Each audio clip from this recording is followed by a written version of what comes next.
Pancasila merupakan kesepakatan para leluhur pendiri bangsa Indonesia untuk dijadikan sebagai dasar pandangan hidup serta kepribadian bangsa.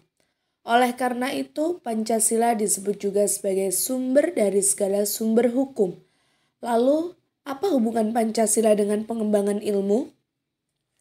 Pancasila sebagai dasar nilai pengembangan ilmu berarti 1. Setiap ilmu pengetahuan dan teknologi yang dikembangkan di Indonesia harus tidak bertentangan dengan nilai-nilai yang terkandung dalam Pancasila. 2. Setiap iptek yang dikembangkan di Indonesia harus menyertakan nilai Pancasila sebagai faktor internal pengembangan iptek itu sendiri. 3. Nilai-nilai Pancasila berperan sebagai rambu normatif bagi pengembangan iptek di Indonesia. 4. Setiap pengembangan iptek harus berakar dari budaya dan ideologi bangsa Indonesia. Lalu, mengapa Pancasila harus menjadi dasar pengembangan ilmu? Sikap kritis dan cerdas manusia dalam menanggapi berbagai keadaan yang terjadi berbanding lurus dengan perkembangan pesat ilmu pengetahuan. Namun, dalam pengembangannya timbul penurunan derajat manusia. Hal ini disebabkan karena produk yang dihasilkan manusia, baik itu teori maupun materi, menjadi lebih bernilai daripada penggagasnya. Peran Pancasila harus diperkuat agar bangsa Indonesia tidak terjerumus dalam pengembangan ilmu pengetahuan yang saat ini semakin jauh dari nilai-nilai kemanusiaan. Kasus pengembangan iptek di Indonesia yang tidak sesuai dengan Pancasila.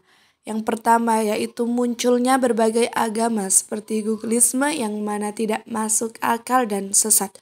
Hal ini menimbulkan persepsi buruk akannya kemajuan teknologi yang mana bisa berdampak pada gangguan kepercayaan bagi masyarakat.